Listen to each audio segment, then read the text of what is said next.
Alhamdulillah, hamdan katsiran thayyiban mubarakan fi kama yuhibbuna rabbuna wa yarda. Asyhadu an la ilaha illallah wahdahu la syarikalah wa asyhadu anna Muhammadan abduhu wa rasuluhu alladzi la nabiyya ba'da. Amma ba'du. Kita lanjutkan pembacaan Taisir Karimir Rahman fi Tafsir Kalamil Mannan yang ditulis oleh Syekh Abdurrahman bin Nasir As-Sa'di. Kita lanjutkan pembahasan tafsir surat Al-Hajj ayat yang ke-26 sampai dengan 29. Al-Imam As-Sa'di mengelompokkan ayat 26 sampai dengan 29. Kita baca untuk ayat yang ke-26. A'udzubillahi minasyaitonirrajim. Wa id bawwa'na li Ibrahima makanal bait. Dan ingatlah ketika kami memberikan tempat kepada Ibrahim di tempat Baitullah dengan mengatakan Allah tusyrik bi syai'an. Janganlah kamu memperserikatkan sesuatu pun dengan aku. Wa tahhir baitiyal ta'ifin wal qa'imin wa ruka'is sujud. Dan sucikanlah rumahku ini bagi orang-orang yang tawaf dan orang-orang yang beribadah dan orang-orang yang ruku dan sujud. Ayat yang ke-26 ini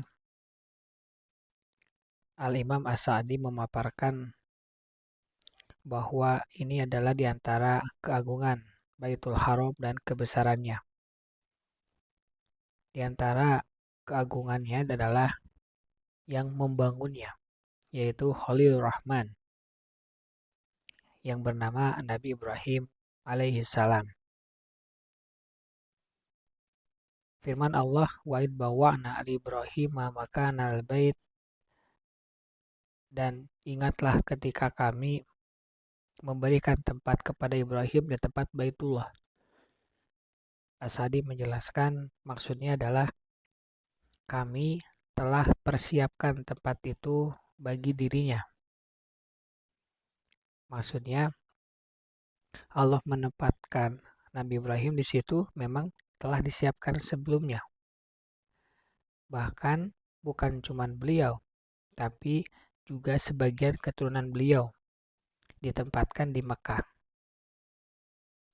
Kemudian Allah memerintahkan kepada beliau untuk membangunnya. Dan tentu sebagai seorang muslim dan mukmin, Nabi Ibrahim melakukannya. Beliau mendirikan di atas pondasi takwa kepada Allah dan membangun pondasinya di atas ketaatan kepada Allah. Bahkan dikisahkan setiap batu yang selesai disimpan di Ka'bah, Nabi Ibrahim itu berdoa, Rabbana taqabbal minna.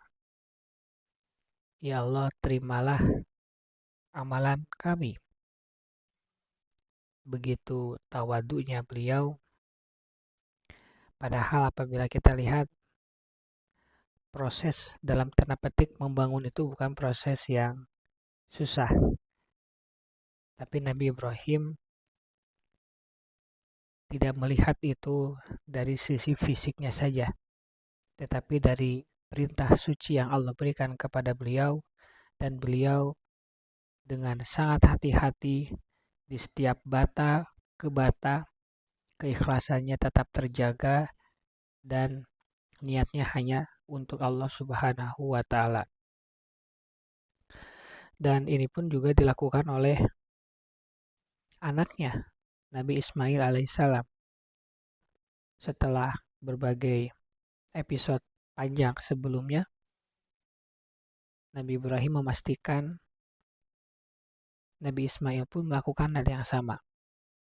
Makanya doanya Rabbana taqabbal minna. Ya Allah, terimalah amalan kami, bukan amalan saya. Karena di dalam situ ada Nabi Ismail alaihissalam juga. Di dalam ayat ini Allah memerintahkan kepada Nabi Ibrahim agar tidak menyekutukan Allah dengan apapun dalam bentuk mengikhlaskan seluruh amaliyah beliau dan membangun harus atas nama Allah. Kemudian watahhir baiti, dan sucikanlah rumahku, kata Allah. Suci di sini ya tentu maknanya bisa suci secara fisik, dibersihkan dan seterusnya, tapi yang paling penting adalah suci dari kesyirikan dan maksiat, dari najis dan kotoran-kotoran. Allah menisbatkan rumahnya Baitullah itu kepada Allah. Ini menunjukkan kemuliaan dan keutamaan. Dan agar kita bisa menjadikan kecintaan yang lebih besar ke kalbu. Dan memang terbukti hati para manusia saat ini tergerak untuk mengunjungi dari manapun asalnya. Dan memang ini adalah perintah dan bentuk penyucian dan pengagungan terhadap Baitullah. Baitullah itu merupakan bangunan, merupakan rumah Allah bagi orang-orang yang melakukan tawaf, orang-orang yang beriktikaf, kemudian orang-orang yang beribadah dengan berbagai macam ibadah seperti zikir, baca Al-Quran, mempelajari ilmu, mengamalkannya, mengajarkannya, dan yang lainnya, itu hanya untuk mendekatkan diri. Dan Allah memberikan juga di antara contoh-contoh ibadahnya, sebagaimana dalam ayat ini, waruka'i sujud, dan orang-orang yang ruku dan sujud. Maksudnya adalah orang yang sholat. Jadi orang-orang yang punya obsesi hanya menaati Rabb mereka, maka mereka harus mensucikan Baitullah, menjadi hamba Allah dan selalu berusaha untuk mendekatkan diri kepada Allah, terutama di Masjidil Haram.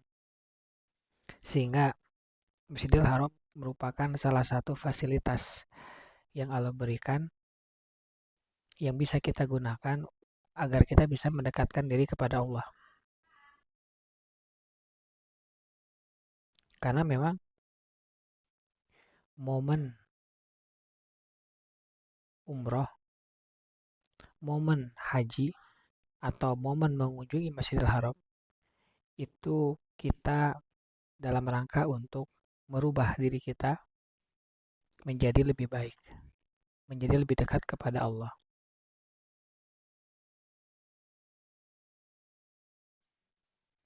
Kemudian lebih lanjut Imam As-Sadi menjelaskan tentang bagaimana cara menyucikannya. Beliau menjelaskan kita harus menyucikan Al-Haram itu dari suara-suara guyonan dan suara yang tinggi yang akan mengganggu orang-orang yang sedang beribadah, baik itu sholat maupun tawaf.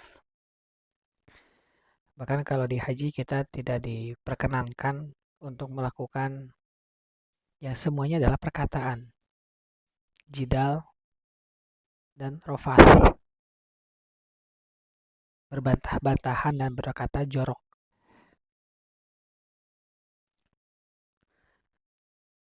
Al-Imam As-Sadi lebih lanjut menjelaskan penyebutan tawaf dibandingkan i'tikaf dan sholat karena ada alasannya.